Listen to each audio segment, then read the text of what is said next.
datang untuk sosialisasi pencegahan penyebaran virus corona. Nah, hari ini kami datang ingin sosialisasi kepada Bapak Ibu tentang social distancing. Nah, jadi social distancing itu adalah pembatasan sosial. Nah, di sini kami mengajarkan kepada Bapak Ibu beberapa prinsip dasar, yaitu seperti kita biasa lakukan mungkin di desa atau dan yang lainnya. Kita kan terbiasa mungkin ketemu orang dengan salaman.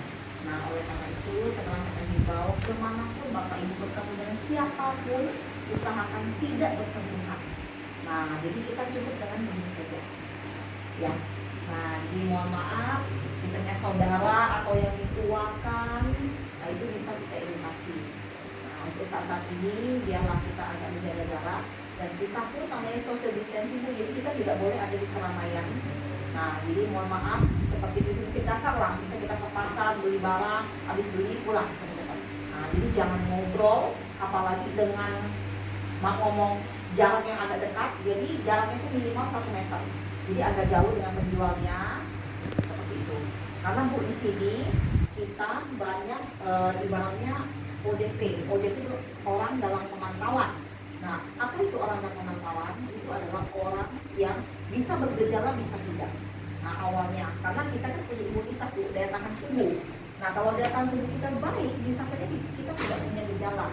Nah, terus yang penting juga kita baru pulang dari daerah terjangkit. Nah, mau kita dari luar negeri atau daerah terjangkit, contoh Jakarta, Bogor, Bandung, Bali, Jogja, dan sebagainya. Pokoknya kota-kota di Indonesia. Nah, itu adalah kita sebetulnya merupakan orang dalam pemantauan. Nah, apa yang kita lakukan kalau kita merupakan orang dalam pemantauan? Contoh anak kita, saudara kita, kan paman kita yang baru pulang. Nah, mereka kita himbau harus isolasi diri di rumah selama 14 hari. Nah, maksudnya adalah tidak boleh keluar, tidak boleh bertemu dengan orang. Ya contoh kalau memang benar-benar harus ya pergi sebentar, kalau bisa pakai masker, pergi sebentar lalu pulang. Nah, kalau bisa sih titip aja orang lain. Nah, contoh ngomong kita bisa kerja di kantor juga, datang ngapela, atau memang kita baru pulang dari luar kota, dalam terjangkit di rumah saja. Mungkin kerjanya bisa di rumah. Nah, seperti itu, Bapak Ibu. Jadi itu social distancing. Malah sekarang sudah berkembang bukan social distancing lagi, Bu, physical distancing. Nah, oleh karena itu, karena physical, jadi kita tidak boleh bersentuhan secara fisik. Makanya banyak dari mereka sekarang kan sudah diimbau ya untuk kerja di rumah saja. Gitu. Dan kalau sosial kita boleh bertatapan tapi 1 meter. Nah, sekarang tidak boleh lagi. Lebih baik karena semakin banyak kasus. Tapi di sini Bangka itu saat ini tidak ada. Nah, tapi kita tetap harus waspada. Karena itu dia tadi saya bilang banyak ODP. Nah, jadi mungkin yang paling penting juga prinsip kita untuk menjaga daya tahan tubuh. Nah, virus itu berkaitan dengan daya tahan tubuh. Kalau daya tahan tubuh kita baik, nah mudah-mudahan kita tidak terkena seperti itu. Ya dengan cara hidup sehat, hidup bersih dan sehat. Oleh karena itu makanya harus selalu cuci tangan dulu. Nah, kalau memang tidak punya hand sanitizer tidak masalah. Tapi yang paling efektif adalah cuci tangan dengan sabun. Nah, air mengalir dan sabun itu saja. Jadi kita sebelum memulai kegiatan cuci tangan, sesudah kegiatan cuci tangan lagi. Cuci tanganlah sebanyak-banyaknya. Nah, kalau kita di mobil atau di mana yang tidak punya air mengalir, baru kita memakai hand sanitizer. Nah, itu. Dan intinya juga kalau kita sedang batuk pilek, nah sebelum kita bahan dengan orang, pakailah masker. Jadi pakai masker juga bijak Bapak Ibu ya, bukan semua kita pakai masker, tidak. Tapi kalau kita sedang tidak sehat, terutama batuk pilek itu pakai masker. Jika tidak usah. Makanya kami di rumah sakit juga seperti itu Bapak Ibu. Jadi kalau misalnya memang ada pasien batuk, langsung kita kasih masker. Nah, makanya orang yang di rumah sakit semua itu tidak semua memakai masker. Pasiennya saja kita pakai masker. Kalau semuanya kita pakai masker, berapa banyak stok masker? Seperti itu ya. Jadi penggunaan masker secara bijak, hand sanitizer secara bijak, seperti itu. Ya, mungkin sedikit tambahan Pak Andi. Ya. Cuci tangan pakai sabun tadi, itu lebih efektif sebenarnya. Jadi saya himbau untuk desa menyiapkan ember yang ada kerannya itu ya, sabun sama tisu ya. Tidak diperkenankan pakai lap. Lalu kalau cara cuci tangannya ya, kita ambil dulu, kita buka air kerannya, sabun, ya.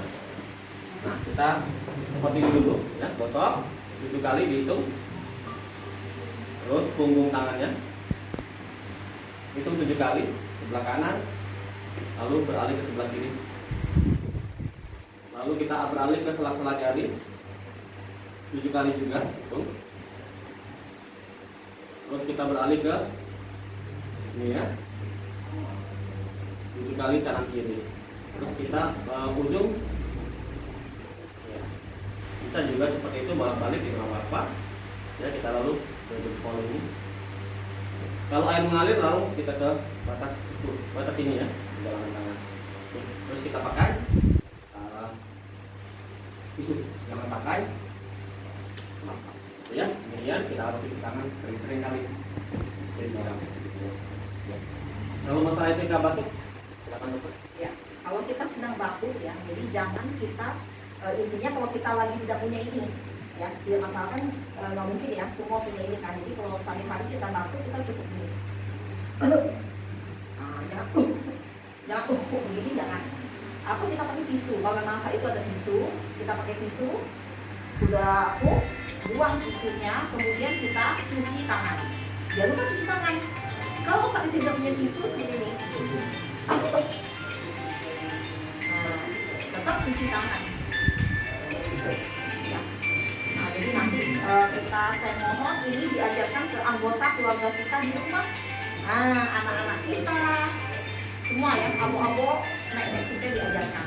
Jadi loh sekarang cara. Kemudian itu ketika batuk. Tambahan lagi mungkin Bapak Ibu harus makanan yang bergizi, sayur-sayuran, buah-buahan, ya. Terus satu kunci jangan sakit. Nah, kalau sakit itu yang banyak minum vitamin, ya. Terus kalau pagi-pagi yang paling efektif adalah berjemur, ya. Karena virus mati pada waktu kita berjemur, ya. Itu aja. Gratis vitamin D-nya dari Allah, gitu ya. Terus mobil-mobil yang diparkir itu juga dibuka aja kacanya. Buka kacanya, ruangannya harus terbuka, Bu ya. Ya. Buka semua, jangan tertutup. Terus Hindari satu pakai lagi, AC, ya. Ibu, Bapak, mungkin ada ya kita lihat di Facebook kan. Nah, jadi misalnya kita tuh membeli obat-obat kayak klorin. Nah, jadi kami himbau itu gini Bu, memang ada, itu adalah salah satu pengobatan di rumah sakit persahabatan. Tapi itu ada pengobatan untuk orang yang sudah sakit. Nah, jadi kita kalau tidak sakit buat apa minum obat? Nah, itu yang mau kami ajarkan juga kepada Bapak Ibu ya. Jadi jangan semua membeli kloroquine, karena saudara saya sendiri juga begitu, minta kloroquine. Terus saya bilang buat apa? Belum. Untuk pencegahan tidak boleh Bapak Ibu. Jadi mohon maaf, itu adalah obat untuk malaria. Kalau kita tidak punya gejala tidak boleh. Semua obat itu akan keras jika tidak ada indikasi atau sebabnya kita minum. Nah itu ya, yang Anda Bapak Ibu boleh minum adalah vitamin. Itu saja titik. Jadi nggak perlu lantas membeli kloroquine, tidak perlu ya. Nah itu karena sudah banyak yang minta ke apotek. Oh saya bilang tidak dijual kalau memang tidak sakit. Seperti itu mungkin. Jadi kita jual bijak, dapat di Facebook dia bunuh itu banyak hoax loh Bapak Ibu.